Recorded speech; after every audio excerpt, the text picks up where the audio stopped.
마태복음 6장 9절과 10절만 읽겠습니다.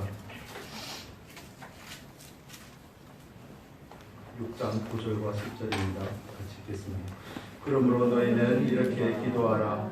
하늘에 계신 우리 아버지여, 이름이 거룩히 여김을 받으시오며 나라의 임하옵시며 뜻이 하늘에서 이룬 것 같이 땅에서도 이루어지이다. 아멘. 오늘은 주기도문의 첫 번째 단락의 세 번째 기도의 제목에 대해서 함께 나누려고 합니다. 지난주에는 하나님의 나라에 대해서 우리가 살펴보았는데, 오늘은 하나님의 뜻이 하늘에서 이룬 것 같이 땅에서도 이루어지이다 하는 이 부분에 대해서 같이 살펴보겠습니다.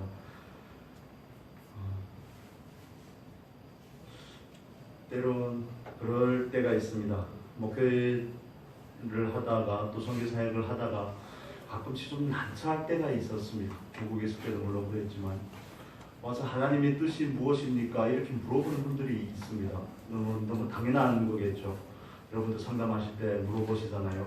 뭐 동쪽이냐 서쪽이냐 이런 식으로 물어보면 굉장히 곤란할 때가 많거든요. 이건 어느 학교를 어떤 지망을 써야 되는지 이런 걸 물어보고, 그럴 땐 전 난감할 때가 있습니다. 확실한 1 더하기 1은 얼마입니까? 이런 숫자적인 데이터를 자꾸 원하니까 너무 정확하게 콕 집어달라는 거죠. 돗자리를 깔 줄도 않았는데 자꾸 그런 식으로 하니까 또 난처하고 난감할 때가 있습니다. 그러나 우리가 가진 분별력이나 지각을 가지고 하나님의 뜻에 대해서 과연 얼마나 알까?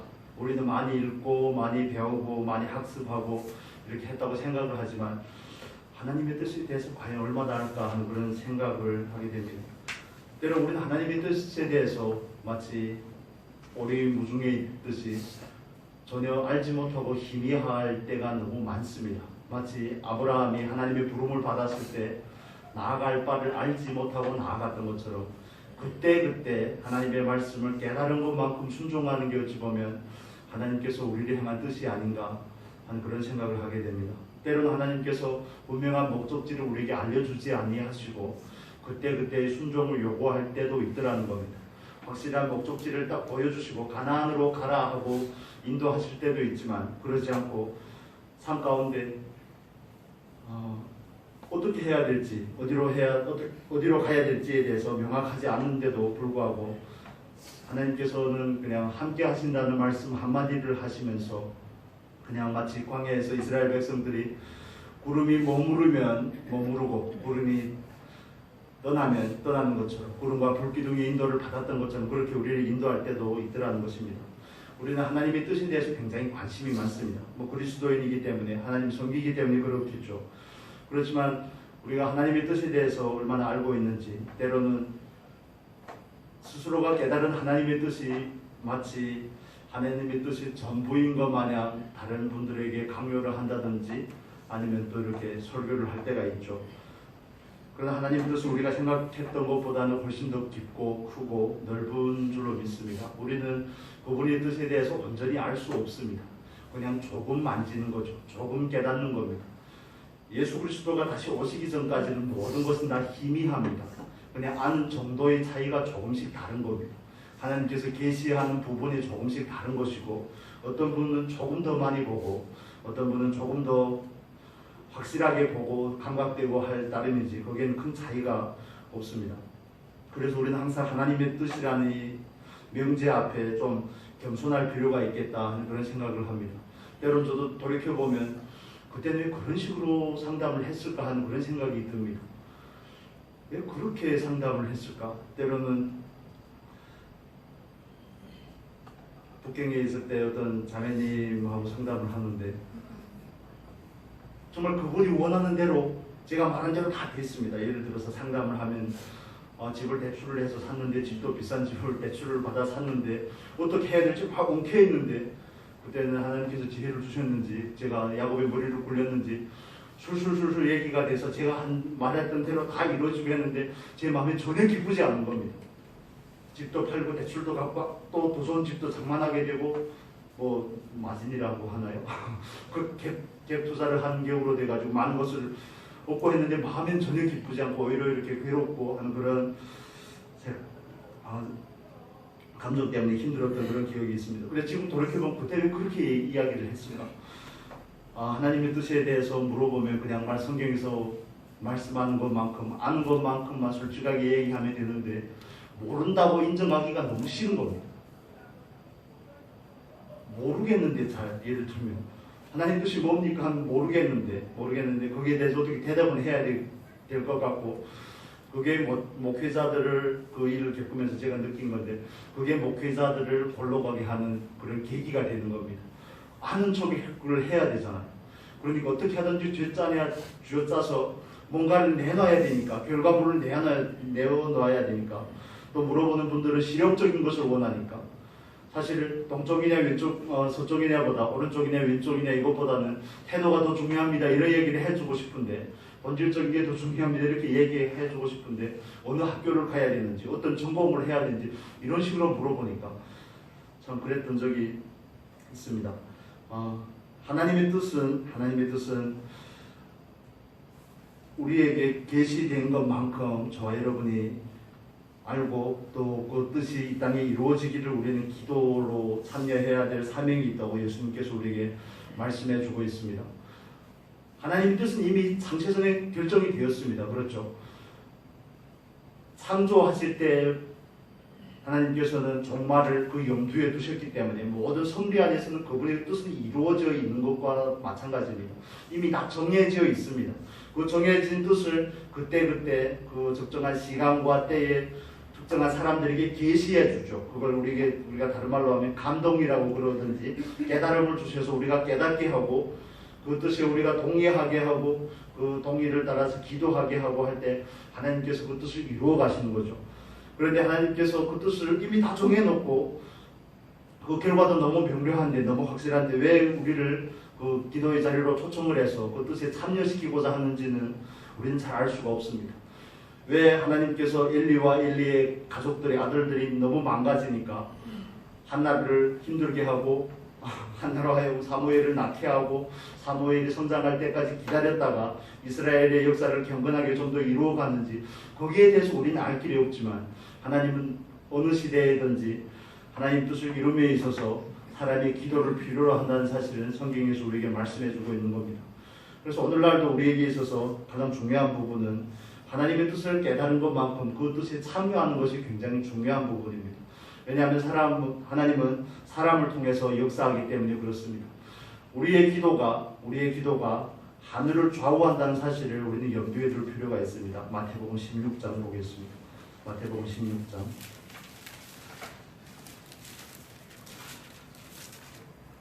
19절의 말씀입니다. 예수님께서 베드로에게 하셨던 말씀이죠. 16장 19절 같이 읽겠습니다. 내가 천국 열쇠를 내게 주리니 내가 땅에서 무엇이든지 매면 하늘에서도 매일 것이요 내가 땅에서 무엇이든지 풀면 하늘에서도 풀리리라 하시고 마태복음 조금 더 넘기셔서 18장 보겠습니다.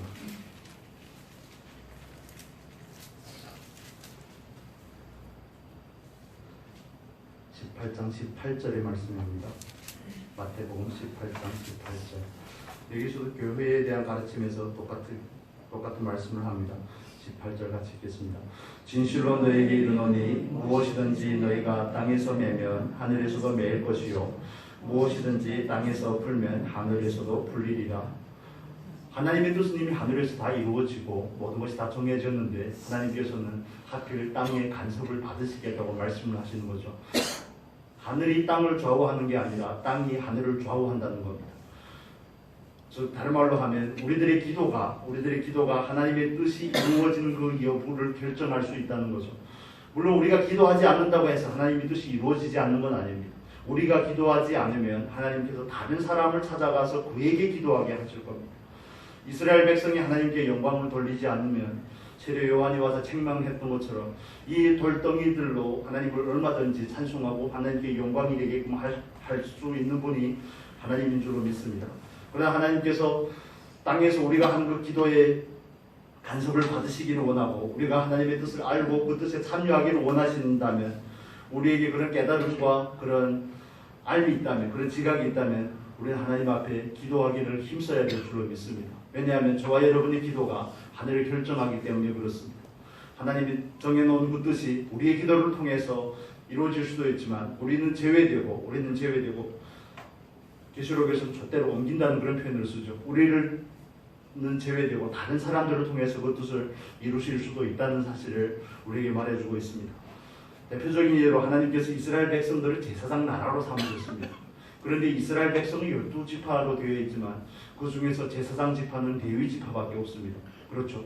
출애굽기 32장의 말씀을 따라서 확연하게 갈라집니다. 하나님의 약속은 항상 있습니다. 하나님의 뜻은 항상 있습니다. 제사장 나라가 되기를 원하는 겁니다. 아브라함을 통해서도 야곱을 통해서 하나님은 섬김을 받기를 원하시고 또 제사장 나라를 온전히 이루어서 이스라엘 백성으로 제사장 나라를 삼기를 원하지만 그 제사장이라는 그 나라의 약속이 이루어진 것은 레위 족속밖에 없습니다.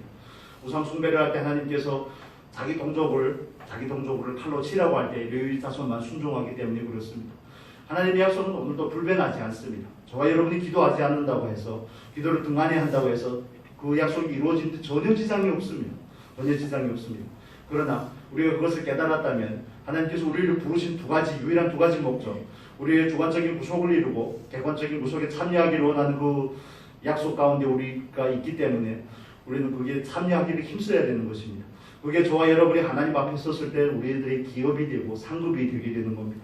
아무것도 해놓은 게 없는데 연말에 가서 상급을 받기 원하는 것은 도둑놈식 보죠. 아무것도 해놓은 게 없는데 예수를 믿고 전문 은혜만 받고 누리기만 했는데 하나님 앞에 가서 뭘 기대한다는 것은 있을 수 없는 일입니다. 마치 예수님의 우편에 십자가에 달렸던 그 강도와 같은 모습이 될 수가 있습니다. 그래서 확실한 것은 하나님 뜻은 이미 정해졌지만 하나님은 저와 여러분의 기도에 따라서 그 뜻이 이루어짐을 영향을 받으시기를 원한다는 것입니다. 하늘은 땅의 기도의 영향을 받고 거기에 좌우된다는 사실을 우리는 성경에서 살펴볼 수가 있습니다. 대표적인 예로 출애굽기의 말씀 보겠습니다. 출애굽기 18장의 말씀 보겠습니다. 구약 성경에서 몇 군데만 찾아보겠습니다. 출애굽기 18장 17장입니다. 17장. 여러분 잘 아시는 내용이죠. 17장 10절에서 11절, 12절까지 읽겠습니다. 10절에서 12절 같이 읽겠습니다. 여호수아가 모세의 말대로 행하여 아말렉과 싸우고 모세와 아론과 훌은 산꼭대기에 올라가서 모세가 손을 들면 이스라엘이 이기고 손을 내리면 아말렉이 이기더니 모세의 팔이 피곤함에 그들이 돌을 가져다가 모세의 아래에 놓아 그로 그 위에 앉게 하고 아론과 훌이 하나는 이편에서 하나는 저편에서 모세의 손을 붙들어 올렸더니 그 손에 해가 지나도록 내려오지 아니한지라. 13절을 보면 여호수아가 칼날로 아말렉과 그 백성을 쳐서 파하니라 이렇게 말씀합니다. 이스라엘의 승패는 모세의 기도에 달려 있습니다. 모세가 손을 들면 이스라엘이 이기지만 모세가 손을 내리면 이스라엘이 패하게 되는 겁니다. 전장에 나가서 싸우는 것은 여호수아가 나가서 싸우고 있지만 전쟁을 하고 있지만 그러나 그 전쟁의 승패는 여호수아의 싸움의 실력이 있는 게 아닙니다.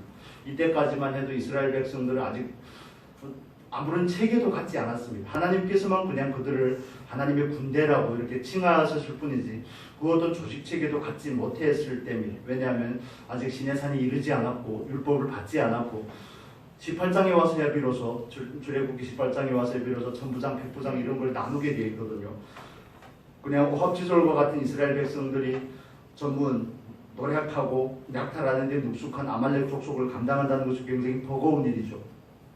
그럼에도 불구하고 이스라엘 백성들이 이길 수 있는 이유는 그들의 싸움의 실력이나 그들의 진법이나 싸움의 경험에 있는 것이 아니라 기도에 달려 있습니다. 여기서 우리는 한 가지 알 수 있는 것은 하나님의 뜻은 이스라엘 백성들이 가나안 땅에 들어가는 것인 줄로 믿습니다.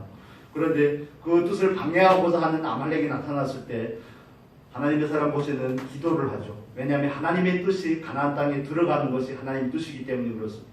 아말렉에게 진멸을 당하는 게 하나님의 뜻이 아니라는 것이죠. 그래서 모세의 기도는 하나님의 뜻에서 기초를 하는 겁니다. 하나님의 약속의 말씀의 근거를 두고 기도의 자리로 나아가는 겁니다. 저와 여러분이 기도하면서도 느끼는 거지만 하나님 뜻대로 하지 않는 기도는 절대 이루어질 수가 없습니다.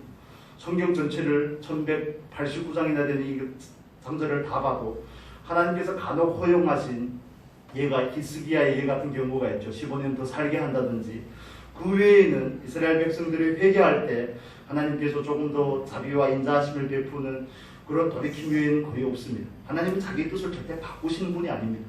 그래서 오늘도 저와 여러분이 그 뜻을 깨닫고 그분의 뜻에 우리의 뜻을 맞추라고 말씀을 하시는 거죠. 그래서 아말렉과 전쟁을 할 때도 모세의 기도가 이스라엘 백성들의 승패를 나누는 겁니다. 이스라엘 백성들이 기도하지 않을 수 있습니다. 이스라엘 백성들은 그냥 나가 싸우기만 하고 기도하지 않을 수도 있겠죠. 그렇지만 모세가 하나님의 약속의 말씀을 근거해서 기도할 때 하나님께서 그 기도를 들어서 성취하신다는 사실입니다. 그래서 우리가 기도의 순서에 대해서 배워서 아는 것처럼 굉장히 중요한 것이죠. 그건 하나님의 약속의 말씀이 항상 선제하고 먼저 있는 겁니다. 기도했더니 약속이 이루어지는 게 아니라, 기도했더니 약속을 하나님께서 갑자기 정하시고 그걸 이루시는 게 아니라 이미 했던 약속을 근거해서 그것이 이루어지기 위해서 기도하는 겁니다. 하나님, 우리가 가나안 땅으로 가야 되는데 아말렉이 우리를 습격을 하고 우리의 뒷길을 막습니다. 우리가 하나님의 약속의 땅으로 나아가는 거, 하나님의 뜻을 가로막는 게 아말렉입니다. 이들을 하나님께서 처리해 주십시오. 이게 모세의 기도거든요. 단순하게 이 싸움에서 이기게 해 주십시오가 기도가 아니라. 조금 이해가 되십니까? 우리 열왕기에 가서 보겠습니다. 열왕기 상에 엘리야의 이야기를 한번 잠깐 보겠습니다. 열왕기상 18장입니다. 17장 1절 먼저 보겠습니다. 17장 1절 544페이지입니다. 17장 1절 같이 읽겠습니다. 길르앗에 우거하는 자 중 디셉 사람 엘리야가 아합에게 고하되 나의 섬기는 이스라엘 하나님 여호와의 사심을 가리켜 맹세하노니 내 말이 없으면 수년 동안 우러가 있지 아니하리라 하니라. 이것은 하나님께서 엘리야에게 주신 말씀이죠. 18장 1절입니다. 18장 1절 같이 읽겠습니다. 많은 날을 지내고 제3년에 여호와의 말씀이 엘리야에게 임하여 가라사대 너는 가서 아합에게 보이라. 내가 비를 지면에 내리리라. 열왕기상 18장의 내용을 여러분 잘 아시죠? 엘리야가 혼자 바알과 아시라의 선지자 850명과 맞짱을 뜨는 내용입니다. 그 내용은 너무 재밌으니까 여러분 읽어보시고요. 그러나 하나님께서 비를 주시겠다고 약속을 한 그 말씀에 근거해서 엘리야는 갈멜산 꼭대기에 올라가서 기도하는 겁니다. 저는 이 말씀으로 설교를 해본 적은 별로 없는 것 같은데 예전에 어느 분이 하는 설교를 듣고 참 마음이 아팠던 적이 있습니다. 우리 18장 41절 42절만 보겠습니다. 41절 42절 같이 보겠습니다. 엘리야가 아합에게 이르되 올라가서 먹고 마시소서. 큰 비의 소리가 있나이다. 아합이 먹고 마시러 올라가니라. 엘리야가 갈멜산 꼭대기로 올라가서 땅에 울어 엎드려 그 얼굴을 무릎 사이에 넣고, 그분이 하는 얘기가 비난하려고 하는 게 아닙니다. 교회가 너무 여행적인데 치우치니까 그런 겁니다. 기도할 때 깍지를 꽉 끼래요. 이렇게 하지 말고 기독교는 이렇게 딱 꺾어야 제맛이라는, 이렇게 딱 깍지를 꽉 끼고 무릎을 딱 꿇고 정자시를 하고 무릎을 꿇고 좀 몸을 살짝 불편하게 해서 하나님 앞에 간절한 모습으로, 여러분 집에서 키우는 애완견이나 주인을 쳐다볼 때고 먹이를 원할 때 그 모습이 있잖아요. 가련한 모습으로 하나님 앞에 공유를 구하더라는 겁니다. 그러면 하나님께서 들어주신다고. 그게 안 되면 그 다음으로 엘리야처럼 머리를 가랭이 사이다 끼고, 여기서 나면 저밖에 이 자세가 안 될 겁니다. 이 자세가 되는 사람이 없거든요. 거의 이렇게 해야지 하나님께서 그 간절함 때문에 감동이 돼서. 그게 사입이지 어떻게 기독교입니까? 그건 사입입니다. 그건 우상숭배입니다. 그건 삼신할매나 섬길 때 하는 그런 정말 허무맹랑한 짓이죠. 그건 기도가 아닙니다. 깍지를 낀다든지 무릎 사이에 머리를 넣으라든지 이 자세가 안 나오면 기도가 응답이 안 됩니까? 자세가 먼저입니까? 아니면 마음의 소원이 먼저입니까? 아니면 하나님의 약속이 먼저입니까? 여기서 막 혼돈이 생기는 거죠. 하나님께서 엘리야에게 비를 주시겠다고 하니까 엘리야는 손바닥만한 구름이 보일 때까지 기도하는 겁니다. 하나님께서 이삭의 후손으로 약속의 자녀라고 말씀을 하시니까 이삭은 리브가를 취하여서 임신을 못하지만 20년 동안 기도하는 겁니다. 응답이 될 때까지 하는 거죠. 엘리야도 종에게 7번씩 가서 바라보라고 그러는데, 바다 쪽을 바라보라고 그러는데 종의 입장에서는 화가 나지 않았을까요? 될 때까지 하는 겁니다. 왜냐하면 약속이 있기 때문에, 약속을 믿고 기도하기 때문에 그렇습니다. 약속이 있지만 기도하지 않으면 하나님께서 다른 방법으로 이루시겠죠. 그래서 저와 여러분에게서도 중요한 부분은 약속을 깨닫는 건 아무 의미가 없습니다. 깨달으면 뭐 하시겠습니까? 깨달으셨다면 그 약속이 정말 이루어지기 위해서 우리는 하나님 앞에 나아가서 기도해야 됩니다. 그래야지 기도를 통해서 하나님의 약속이 이루어질 수 있기 때문에 그렇습니다. 항상 약속이 먼저입니다. 약속이 먼저고 우리들의 깨달음과 그 깨달음에 대한 순종과 동의가 또 구체적인 기도라는 행위를 통해서 저와 여러분의 삶 가운데서 하나님을 경험하게 되고 하나님의 뜻이 이루어지는 줄로 믿습니다. 그런데 깨닫는 건 너무 좋아하는데 기도하는 건 별로 안 좋아합니다. 정말 기도의 자리에 앉아서 그렇게 기도하는 사람들은 점점 줄어가고 있습니다. 한국교회 철학 기도가 없어진 지 얼마 안 됐잖아요. 한 20년 됐을까요? 예전에 금요일날에 거의 다 철학 기도 있고 토요일날 새벽 기도 없고, 그런데 심지어는 이게 점점 더 줄어가고 있습니다. 기도를 별로 안 합니다. 저 어느 교회에 새벽예배 갔더니 새벽예배 설교를 40분이나 하고 찬양을 하고 10분을 기도하니 하다가 또 끝내고, 또 각자 교회 스타일이 있겠지만 기도가 점점 줄어들어 가고 있습니다. 말씀이 본질을 벗어나고 있습니다. 이게 마귀가 원하는 게 아닐까요? 교회를 무너뜨리고자 하는 마귀의 역사가 아닐까요? 그래서 저는 이 말씀을 나누면서 들었던 생각이 그냥 단순하게 하면 좋겠다. 단순하게. 너무 외형적인데 너무 치우치지 말고 그냥 말씀을 읽고 기도하고 하는 이런 일에 좀 더 집중을 해야 되지 않을까? 성경 외에 경건서적 같은 것도 많이 있지만 그러다 막상 성경을 읽는 일에는 게을리하는 것 같고 하는 이런 생각들이 들어서 그렇습니다. 하나님께서 그냥 하시라고 하는 대로 말씀을 읽고 기도하고 하는 일을 하셔도 하나님께서 충분히 역사하실 수 있을 텐데 우리는 거기에 너무 많은 포장이나 너무 많은 프로그램이나 아니면 그런 걸 나누는 것은 아닌가 하는 그런 생각들이 듭니다. 하나님의 약속은 늘 선제하고 하나님은 오늘도 그 약속을 우리에게 소원으로 주시기를 즐거워하시는 줄로 믿습니다. 그걸 깨달은 사람만 그 약속에 참여할 자격이 있는 거죠. 그 약속하신 것을 누릴 수 있는 축복이 있는 겁니다. 우리 계시록에는 에스겔서 36장 보겠습니다. 36장입니다.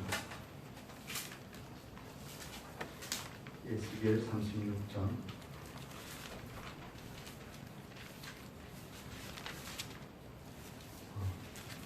36장 3절 먼저 보겠습니다. 36장 3절 4절 같이 읽겠습니다. 그러므로 너는 여호나에 이르기를 주 여호와의 말씀에 그들이 너희를 황묵케 하고 너희 사방을 삼켜서 너희로 남은 이방인의 기업이 되게 하여 사람의 말거리와 백성의 비방거리가 되게 하였도다. 그러므로 이스라엘 산들아 주 여호와의 말씀을 들을지어다. 주 여호와께서 산들과 맷뿌리들과 시내들과 골짜기들과 광무한 사막들과 사면에 남아있는 이방인의 노랫거리와 조롱거리가 되어버린 성읍들에게 말씀하였느니라. 이스라엘 백성들이 하나님의 이름을 더럽혔다는데 그 이야기를 하고 계시는 겁니다. 22절 볼까요? 22절에 보면 정확하게 나와 있습니다. 22절에 보면 그러므로 너는 이스라엘 족속에게 이르기를 주 여호와의 말씀에 이스라엘 족속아 내가 이렇게 행함은 너를 위함이 아니요 너희가 들어간 그 열국에서 더럽힌 나의 거룩한 이름을 위함이라. 하나님께서는 이스라엘 백성으로 인해서 더러워진 자신의 이름, 자신의 성호를 회복시키겠다고 말씀을 하셨습니다. 비록 이스라엘의 우상숭배와 하나님을 왕으로 대접하지 않으므로 이스라엘 백성이 바벨론으로 포로로 가지만 70년 동안 예레미야 선지자를 통해서 미리 예언을 해놓은 내용을 이스라엘 백성들이 다 압니다. 하나님께서 자신의 이름이 더럽혀진 자신의 이름을 회복할 것도 다 압니다. 그렇지만 하나님의 말씀이 이스라엘 백성에게 임할 때 이렇게 말씀하시죠. 37절 볼까요? 37절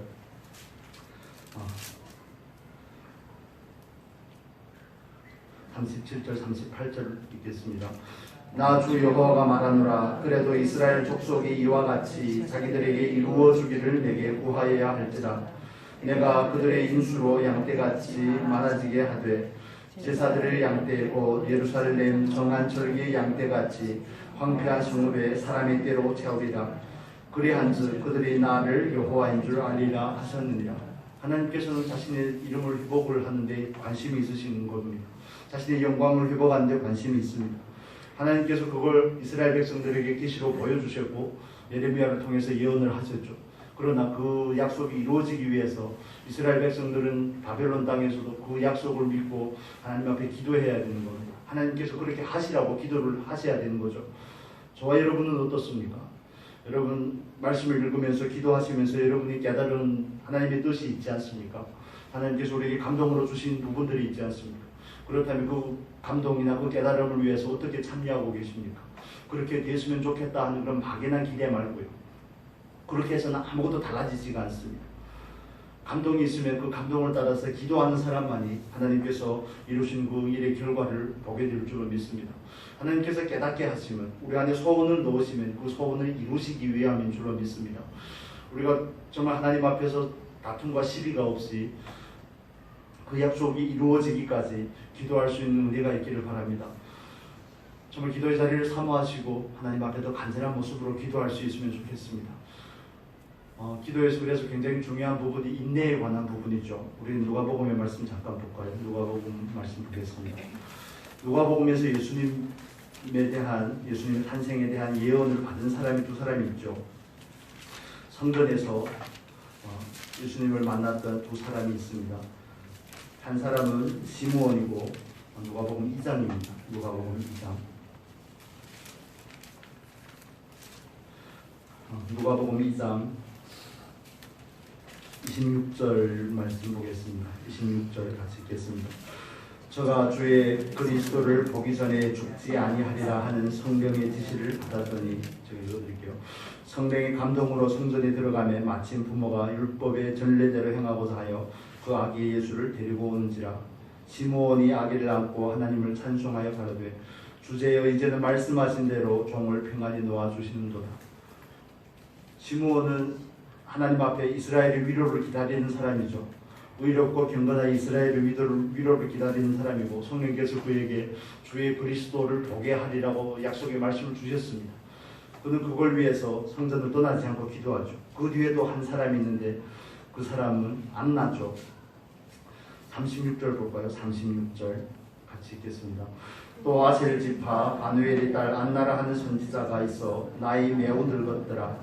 그가 출가한 후 7해 동안 남편과 함께 살다가 과부된 지 84년이라. 이 사람이 성전을 떠나지 아니하고 주야로 금식하며 기도함으로 섬기더니 마침 이때에 나와서 하나님께 감사하고 예루살렘의 구속됨을 바라는 모든 사람에게 이 아기에 대하여 말하니라. 결혼생활 7년 하고 84년이 과부가 된 지 84년이니까 91세죠. 그냥 91세도 훨씬 넘지만 84년 동안 성전에서 기도하면서 이스라엘의 위로를 기다리는 거 아닙니까? 하나님의 약속의 말씀을 기다리는 거 아닙니까? 주의 그리스도를 보기 전에는 하나님께서 시몬을 데려가지 않겠다는 그 약속이 아직도 확실하다는 거죠. 하나님은 항상 그 약속을 주시고 그 약속을 깨닫게 하시고 그 약속이 이루어지길 특정한 사람들에게 기도의 부담으로 주십니다. 여러분, 정말 여러분이 가진 깨달음을 가지고 하나님 앞에 기도의 자리로 나아가서 그 깨달음을 안에서 삭히지 마시고 하나님 앞에 안에 은혜가 있기를 바랍니다. 기도해야지 이루어집니다. 그렇기 때문에 구하라 그러고 찾으라고 그러고 두드리라 그러죠. 내 이름으로 구하면 내가 이루겠다고 그렇게 말씀을 하시죠. 마음에만 놓고 있어서 깨달음만 가지고는 아무 의미가 없습니다. 하나님께서 이스라엘 백성들에게, 제자들에게 그렇게 말씀을 하시죠. 누가복음 24장 말미에 보면 예루살렘을 떠나지 말라. 사도행전의 말씀 1장의 말씀과 연결이 되는 부분인데, 예루살렘을 떠나지 말고 약속하신 그 성령을 기다리라고 그렇게 말씀을 합니다. 막상 예수님의 부활을 본 사람 500명이나 되지만 예수님의 그 약속을 믿고 기도한 사람 120명밖에 되지 않는다는 사실 우리는 잘 알죠. 고린도전서 15장에 보면 500명이나 되는 사람들이 예수 그리스도의 부활을 만납니다. 부활하신 예수를 만납니다. 그러나 마가의 다락방에서 막상 기도의 자리에 앉아 머무는 사람은 4명이죠. 120명밖에 되지 않습니다. 물론 그분들도 후에 만났겠죠. 또 돌이키고 또 기도하고 언제 성령을 받았는지는 모르겠지만 성경에서는 늘 일관적으로 구약부터 신약까지 이런 예를 찾으려면 수도 없습니다. 수도 없지만 우리는 이걸 통해서 하나님께서는 하나님의 섭리를 바꾸시지 않는다는 겁니다. 이미 다 결정된 겁니다. 우리가 소요문답할 때 나누었던 것처럼 하나님의 창조하실 때 이사야서 46장 10절에서 말씀하는 것처럼 창조하실 때 종말을 염두에 두시는 하나님입니다.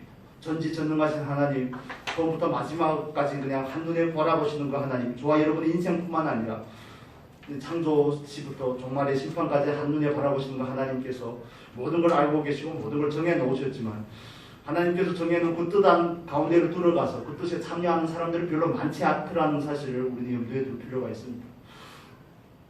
여러분, 제가 여러분에게 또 여러분 말씀을 드렸던 것처럼, 하나님께서 때로 우리들의 인생 가운데 많은 고난을 주지만 우리는 그 고난의 의미를 잘 모를 때가 있습니다.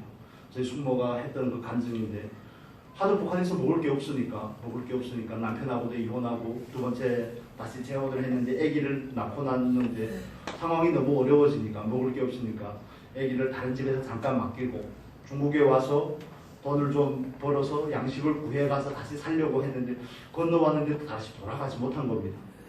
그 와중에 아기는 죽고, 숙모는 그렇게 중국에 와서 막 공안을 피해서 다니다가 한국에서 오신 여사 목사님을 우연하게 만나게 되고 복음을 듣게 되고, 자네가 죽은 것 때문에 그렇게 정말 애통해하고 울고 했는데, 그런데 그 간증을 쭉 들어보면 자기가 난 아기는 잃어버렸는데 그 숙모를 통해서 많은 사람들이 예수 믿고 구원받았거든요. 많은 사람들이 그분을 통해서 교회가 세워짐으로 인해서 많은 사람들이 은혜를 입고 또 예수를 알게 되고 하는 그런 일들이 있는 거죠. 하나님의 번심은 마태복음의 기준으로 봐도 그렇고 성경 기준으로 봐도 그렇습니다만, 예수를 보내서 우리를 구원하시는 것이 하나님의 궁극적인 뜻입니다. 그렇다면 그 뜻이, 예수님께서 오신 그 뜻이 저와 여러분의 삶 가운데서 이루어지고 우리들의 가족들과 우리들의 일가 친지들 가운데 이루어지기 위해서 우리는 어떻게 해야 됩니까? 그 뜻이 이루어지기 위해서 얼마나 기도를 힘쓰고 있는지 우리는 좀 물어볼 필요가 있습니다. 안타까워하는 것만으로는 의미가 없습니다. 그 안타까움이 기도가 되고 하나님을 향한 탄식이 될 수 있기를 바랍니다. 기도의 자리로 나아가야 됩니다. 구체적인 기도가 필요하다는 것이죠. 그냥 깨닫는 자리에서 머무를 것이 아니라 정말 용기를 내서 하나님 앞에 나가서도 간절히 매달릴 수 있는 그런 은혜가 있기를 바랍니다. 하나님의 뜻을 우리가 바꾸겠다는 게 아니잖아요. 예수님께서 오신 것은 자기의 백성을 죄 가운데서 건지시기 위해서 오신 분이 예수님이신데, 예수님께서는 하나님의 뜻 가운데서 한 사람도, 아버지께서 우리에게 맡기신 자를 하나도 잊어버리지 않으려고 하시는 것이 하나님의 뜻이라고 예수님께서 친히 말씀을 하셨는데, 그렇다면 그게 하나님의 뜻이라면 우리가 잘 아는 그 지상명령, 마태복음 28장 19절 20절 땅 끝까지 이르러 제자를 삼는 그걸 위해서 우리는 얼마나 기도하고 얼마나 참여하고 있는지 하는 그런 부분을 생각하면 정말 부끄럽게 짝이 없는 것입니다. 나만 예수 믿고 나만 쫓아고 하는 게 아니지 않습니까? 아직도 하나님은 구원받지 못한 그 많은 사람들을 통해서 애간장에 놓고 있는데, 우리는 이 자리에서 그걸 위해서 나는 얼마나 기도하고 있나? 제가 중국에서 사회가다가 들어온다면 저쪽의 기도가 잘 안 되는 겁니다. 기도를 하는데 이쪽이니까 이쪽에 걸 해야 될 게 있으니까 저쪽이 자꾸 안 되고, 전화 통화를 하면 상담을 한 번 하면 한 2시간씩 전화하는 게 너무 힘든 거예요. 이렇게 좀 많이 하는 건 아니지만, 그러니까 겁이 나는 겁니다. 겁이 나요. 어느 날인가 되니까 좀 겁나더라고요. 이걸 2시간을 그냥 전화만 하지 말고 자전거라도 타면서 통화를, 그게 또 안 되지 않습니까? 운동이라도 하면서 할까? 걸으면서 할까? 막 별 생각을 다 해보는데 잘 안 되는 겁니다. 내가 멀어지니까, 눈에서 멀어지니까 마음에서도 멀어지는구나.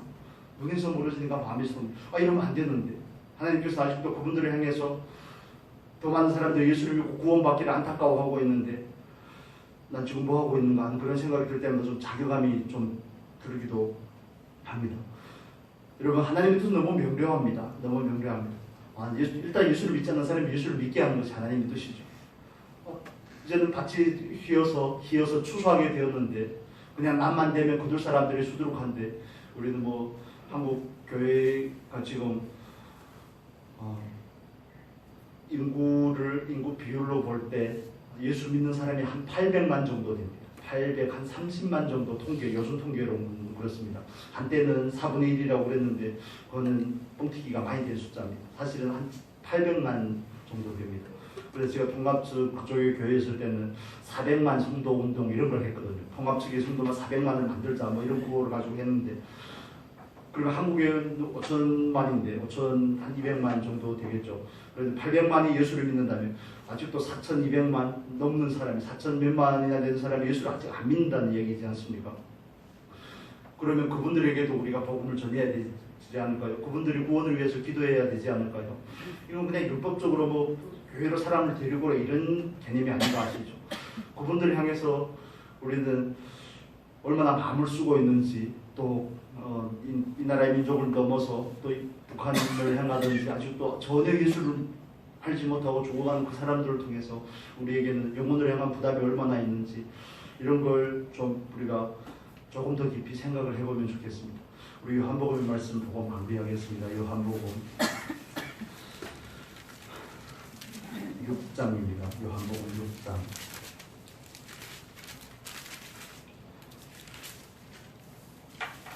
요한복음 6장 38절입니다.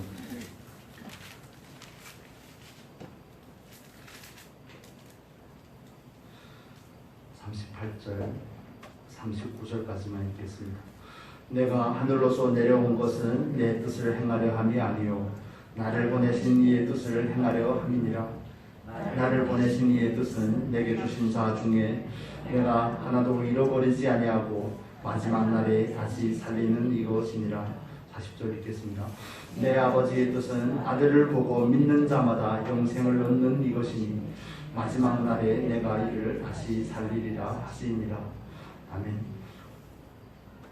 정말 많은 사람들이 저와 여러분의 기도를 필요로 하는 줄로 믿습니다. 우리가 기도로 정말 적극적으로 참여할 수 있는 그런 은혜가 있기를 바랍니다. 기도의 자리를 더 사모하시고 말씀의 자리를, 말씀을 읽기를, 영의 양식을 먹기를 더 사모하시고, 좀 아직도 하나님을 알지 못하는 그 사람들을 위해서 마음의 부담을 가지고 기도의 자리로 나아갈 수 있기를 바랍니다. 하나님 뜻은 너무 명료합니다. 너무 명확하게 우리에게 보여주셨습니다. 그렇다면 그 뜻의 성취를 위해서 그 누군가의 기도를 필요로 하고 있습니다. 그 누군가가 저와 여러분이 될 수 있기를 예수님의 이름으로 축복합니다. 기도하겠습니다. 거룩하신 아버지, 하나님 뜻이 하늘에서 이룬 것과 같이 땅에서 이루어지기를 원합니다. 아버지, 하나님께서 이미 놀라운 섭리 가운데 이미 다 결정된 사실들을, 약속들을 우리에게 계시로 보여주시고 감동으로 깨닫게 하실 때마다 우리가 그 말씀에 순종하며 기도의 자리로 나아가 그 말씀이 이루어지기까지, 하나님의 뜻이 성취가 되기까지 우리가 기도할 수 있도록 우리에게 인내를 허락해 주시옵소서. 우리가 인내의 자리에서 자기를 부인하게 하시고, 정말 내 생각이 아닌 하나님의 생각이 우리의 생각을 맞추고 하나님의 뜻에 우리의 의지를 굴복시킬 수 있는 은혜가 있게 하여 주시옵소서. 많은 사람들이 우리의 기도를 필요로 하고 있는 줄로 압니다. 아버지, 우리가 기도의 자리를 더 깊이, 더 많이 사모하게 하시고, 정말 모든 사람들이 하나님 앞에서 기도의 용사로 세워질 수 있도록 인도하여 주시옵소서. 아버지, 무너진 기도의 재단을 다시 쌓게 하시고 하나님 앞으로 나아갈 수 있는 귀한 은혜가 있게 하여 주시옵소서. 생각만 할 것이 아니라, 안타까워만 할 것이 아니라 탄식과 간절함으로, 간구함으로 하나님 앞에 나아가 주의 평강이 우리 안에 임할 때까지, 주의 뜻이 성취되기까지 기도하게 하여 주시옵소서. 감사하며 예수님의 이름으로 기도합니다.